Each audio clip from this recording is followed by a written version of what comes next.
Halo Genjoters, kembali lagi di Storyline Recap. Apa kabar kalian semua? Semoga diri kalian dan dompet kalian sehat walafiat ya. Awal bulan cuy. Oke. Di video kali ini kita akan menceritakan alur film Sin Island yang dirilis pada tahun 2018. Film ini mengisahkan seekor istri yang kebetulan ia adalah pramugari cantik. Karena kecantikannya itu, ia menjalin hubungan dengan seorang pilot. Padahal ia sebenarnya punya suami cuy. Bagaimanakah kisah-kisah asmara mereka? Ya udah deh, daripada lama-lama mending kita skuy langsung ke videonya cuy.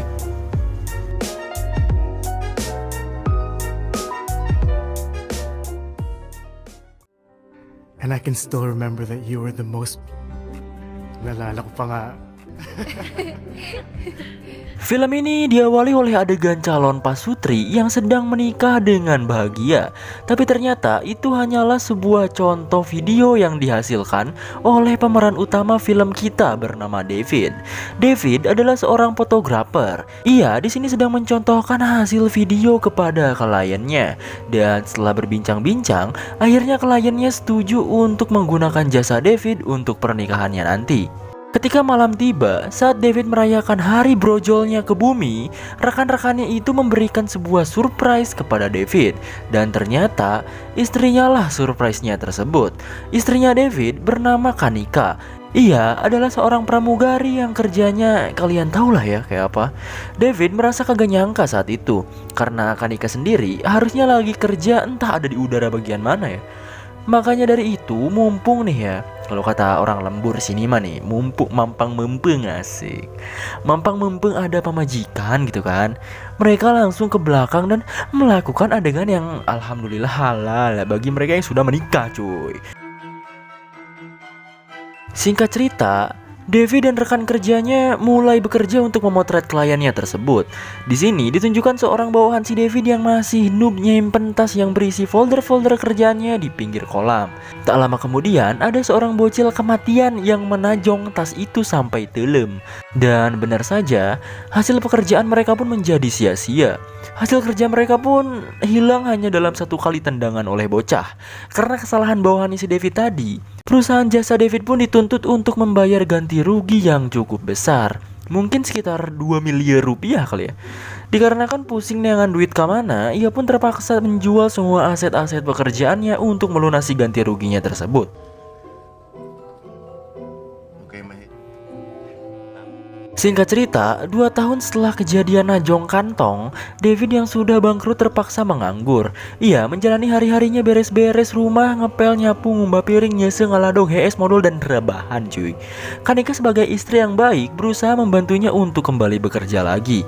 Tapi karena masih trauma berat kegagalan dalam bisnisnya, ia gak bisa move on dan menolak hal tersebut. Malam ketika Kanika tidur, ia bermimpi lagi digenjot sama pilot sekaligus rekan kerjanya. Kanika bercerita kepada para temannya, mereka malah menyangka bahwa Kanika sendiri melakukan hubungan gelap dengan si pilot itu.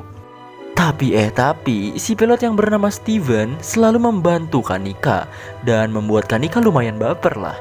Saking baiknya nih ya, ia rela nganterin Kanika buat balik ke rumahnya. Padahal ia sendiri tahu gitu kalau Kanika sebenarnya udah nikah sama cowok lain kan. Siapa coba yang gak baper digituin cuy. Apalagi pilot sudah pasti tajir gitu. Apalagi good looking kan. Saat di rumah, David sebagai seorang suami minta buat enak-enak gitu cuy. Minta jatah lah.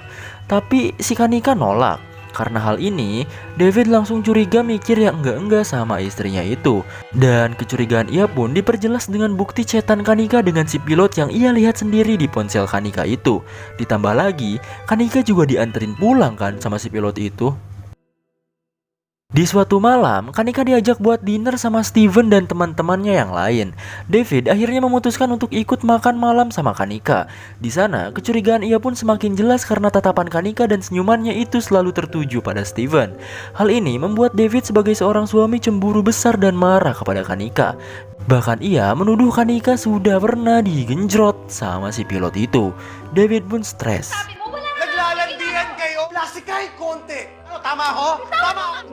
Singkat cerita, sebagai mantan rekan kerja sekaligus sahabat David, sahabatnya ini pun berusaha menghibur David dengan memberinya tiket untuk liburan ke sebuah pulau bernama Sen. Karena merasa pemberian rekannya ini boleh juga dan lagi stres rariut sirah gitu kan, David akhirnya gaskeun buat liburan sendirian ke pulau itu cuy. Perjalanan liburannya pun dimulai. David terbangun dari tidurnya karena telah makan kecubung. Ia langsung mencari cincin kawinnya yang terjatuh. Tapi alih-alih, ada seorang cewek bahenol yang lagi yoga cuy. Ia bernama Tasya. David langsung teler setengah mati lagi gara-gara lihat si Tasya lagi yoga dengan bodinya kayak body Tamiya tanpa casing sedikit pun cuy.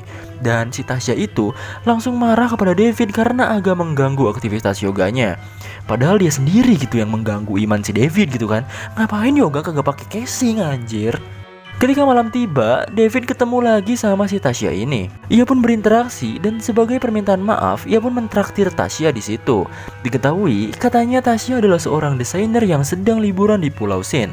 Karena karakter Tasya juga nggak boring dan gampang klop gitu kan. Entah kenapa, dan tanpa disuruh juga, si Tasya joget-joget di hadapan David yang membuat David agak lumayan gitu kan. Dan semakin lama, hubungan mereka pun semakin dekat. Di sisi lain, Steven si pilot perusak hubungan orang pun berusaha mendekati lebih dekat lagi dengan Kanika. Ia mulai menggitukan Kanika cuy. Tapi Kanika tiba-tiba sadar dan ingat kepada suaminya. Ia akhirnya menolak untuk bergenjot ria dan pergi meninggalkan Steven. Mampus kau Steve, pilot doang tapi ngerusak hubungan orang. Hubungan dekat Steven dan Tasya benar-benar semakin edan. Mereka membuat dosa besar dengan cara yang nikmat, yaitu bergenjot ria. Sungguh kelakuan laknat, coba anjir, parah gak? Kanika yang kangen rindu akan sang suami, akhirnya ia nyusulin ke tempat liburan suaminya. Setelah sampai di kamar David, mereka pun dipertemukan kembali. Dan tiba-tiba Oh, hi David. Where's David? I left some... Found it. Tasya dengan santuinya datang dan ngambil cangcutnya yang tertinggal. Tentu sudah dipastikan bahwa Kanika sebagai istri akan berpikiran liar kemana-mana melihat Tasya. Kanika akhirnya marah hebat kepada David. Bahkan untuk Tasya sendiri, ia juga marah gak jelas karena kehadiran Kanika saat itu. Kanika dan David bercerita kepada sahabatnya masing-masing perihal kejadian itu. Dan di antara mereka berdua, mereka memiliki keinginan untuk memperbaiki rumah tangganya. Kanika dengan bahasa kuyup menemui David dan saling memaafkan satu sama lain. Tapi apakah cerita film ini selesai begitu saja? Mari kita lanjutkan.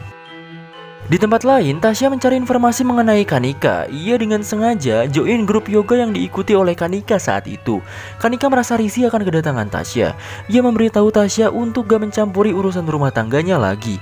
Dan lagi-lagi, Tasya dengan badass-nya merasa tertantang dan malah kekeh ras babatok untuk terus mendekati David. Besoknya, David kedatangan paket. Paket itu berisikan kamera. Awalnya, David mengira paket itu kejutan dari istrinya. Tapi lagi-lagi, paket itu dari Kanika. David akhirnya pergi ke rumah Tasya, berniat mengembalikan barang itu dan menyelesaikan masalahnya. Tapi saat bertemu, Tasya berbicara kepada David bahwa ia telah di KDRT oleh suaminya sendiri. Sedangkan si Kanika ia menemui suaminya si Tasya. Suaminya ini bilang kalau Tasya adalah orang yang mengalami gangguan jiwa dan hanya berpura-pura bahwa dirinya di KDRT olehnya. Dan target selanjutnya adalah David sendiri.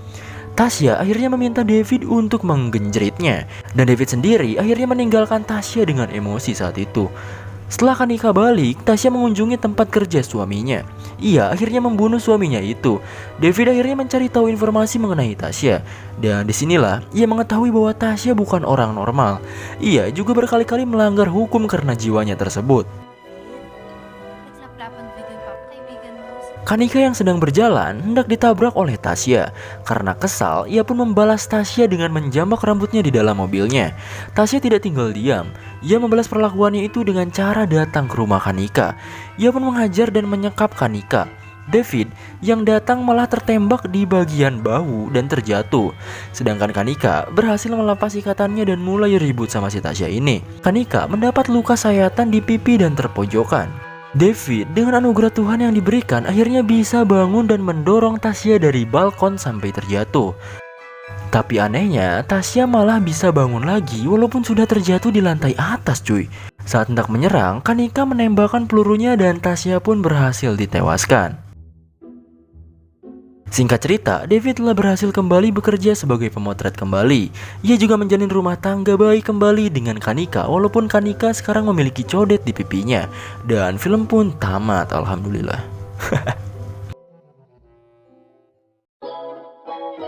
Jadi begitulah ending film Sin Island. Memang awalnya yang selingkuh si istri gitu kan. Yang udah bener selingkuh ternyata si suami, kampret emang ini film cuy. Tapi dibalik itu semua, banyak sekali hal yang bisa kita dapatkan di film ini cuy.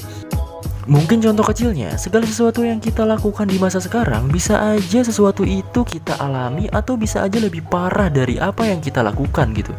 Contohnya ya si Kanika ini, selingkuhnya sih gak seberapa gitu kan, tapi hal serupa yang ia alami lebih dari yang ia lakukan gitu. Yaudah deh, semoga kalian semua terhibur dan jangan kemana-mana. Jangan banyak jajan supaya uang kalian kagak habis di awal bulan. Keep on genjoters and see you on the next video.